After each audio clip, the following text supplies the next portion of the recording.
Please, come over here. Hey, man, please come over here, all right? Thanks, buddy. Come on over here. Appreciate your cooperation, okay? There was evidence that we obtained that was relevant to the case from his house in Henderson. So we took the cell phone that he had with him at the time the warrant was executed because I wanted to review and download from that phone to see if there's any communications between him and anyone else associated with this investigation. When I say that, I mean people who he has conducted YouTube interviews with, and the purpose of grabbing all of those photographs were what? He says, I was looking for any documentation, any photographs that might connect him to the murder of Tupac Shakur, or any YouTube videos, the documentaries, the book, and during the search of those bins, I located a small photo album that was cloth bound. Did Keefe actually keep a copy of that LA Times article? He says he did. So did he at any time state why he was doing so many interviews, being that the murder has not been, no one has been actually charged for the murder? If he was involved, why is he speaking out so much? And so by 2008, he decided to write his own book and start talking on YouTube videos in an effort to gain money from the killing of Tupac Shakur. He says, that's what I believe. Okay, any more questions? No more questions.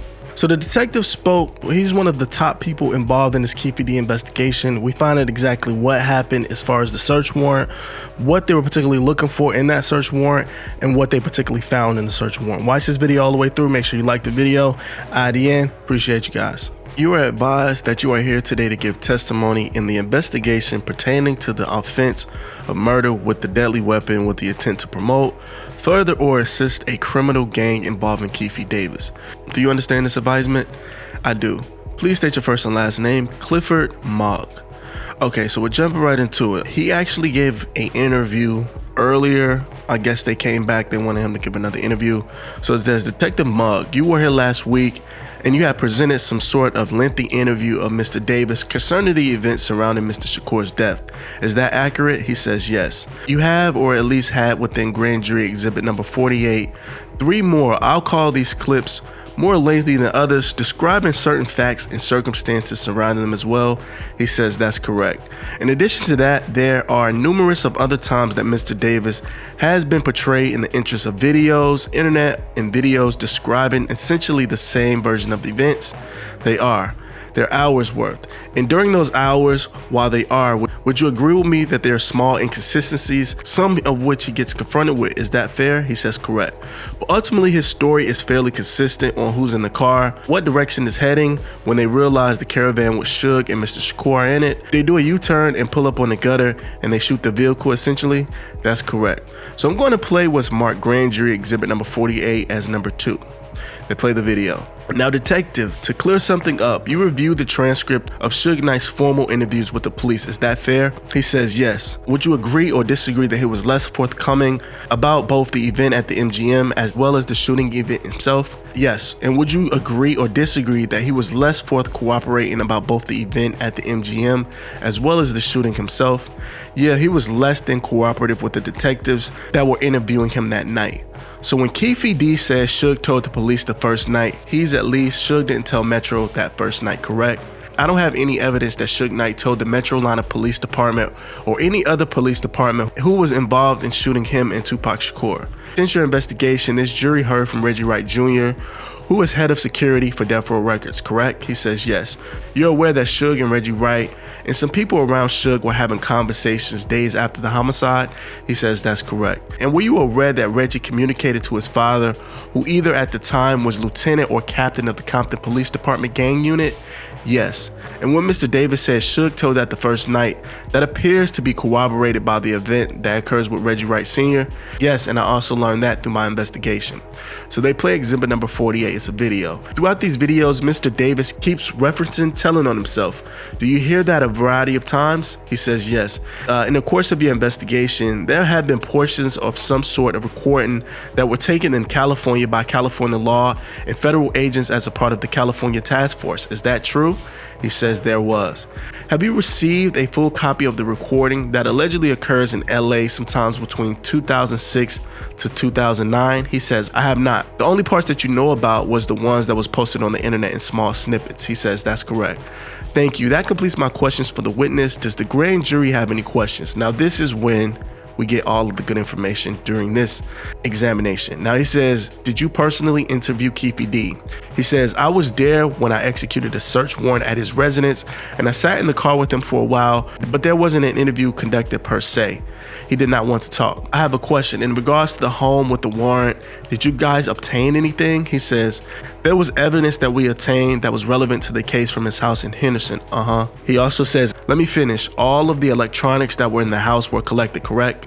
Electronics that were, we believe, relevant to the investigation we collected. And what was the purpose of collecting those electronic devices? So we took the cell phone that he had with him at the time the warrant was executed because I wanted to review and download from that phone to see if there's any communications between him and anyone else associated with this investigation. When I say that, I mean people who he has conducted YouTube interviews with, documentation as to his involvement in the Death Row Chronicles documentary, and then anything that would have been related to his involvement in the publication of his book. In addition, you were looking to see if there was any evidence of remuneration or financial payment for his claims for the responsible for the death of Tupac Shakur. That was one of the things we were going to look for also. Another question, he says, in addition to that, were there 2 giant bins of photographs and other sun-dry items that you collected? He says there were. And the purpose of grabbing all of those photographs were what? He says, I was looking for any documentation, any photographs that might connect him to the murder of Tupac Shakur, or any YouTube videos, the documentaries, the book. And during the search of those bins, I located a small photo album that was cloth bound, and inside of a photo album were numerous clippings of the murder of Tupac Shakur dating back to 1996 and in that time frame. And also in his book, I recovered a copy of that, a magazine talking about the murder of Tupac Shakur, and I believe I also recovered a copy of Craig Carding's murder rap.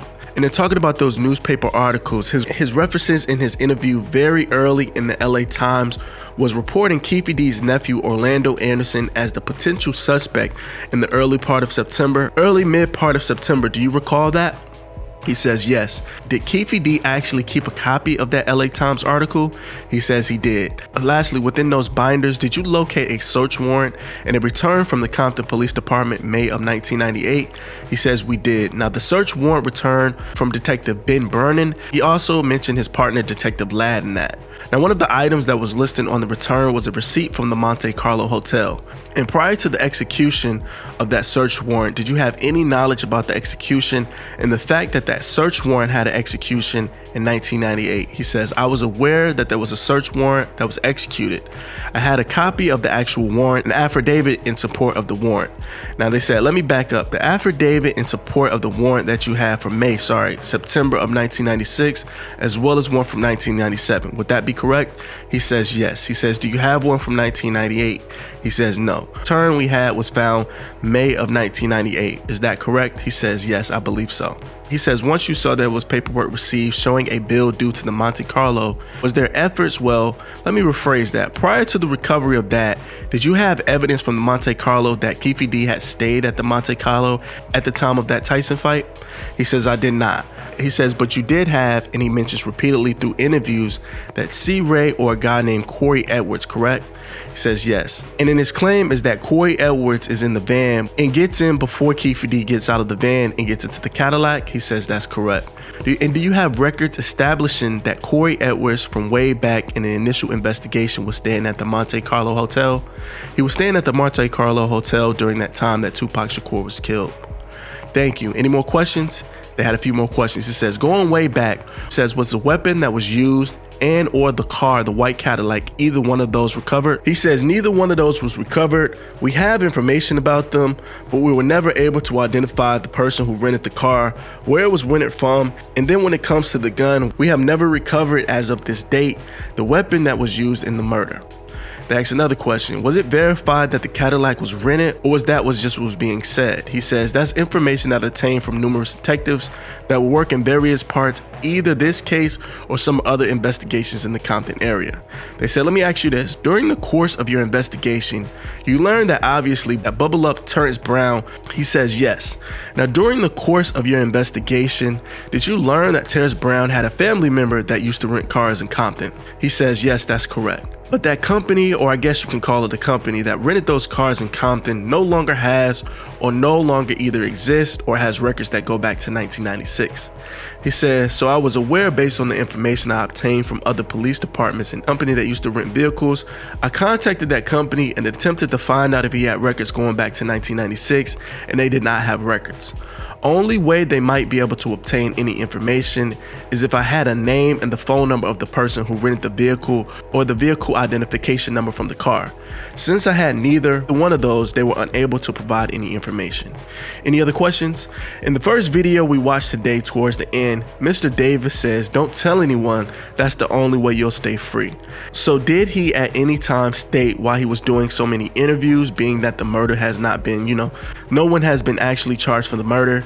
If he was involved, why is he speaking out so much?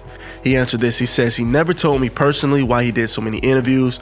The only reason I can see that he was doing all of these interviews is monetary gain, and everyone else that was involved in the murder of Tupac Shakur is deceased." Mr. Davis mentions that he actually believed the police knew that he committed the crime back in 1996. Yes, that's correct. And Mr. Davis, as far as you know, has no law license, correct? He does not. Now, Mr. Davis told some Los Angeles or people in California associated with law enforcement about his involvement.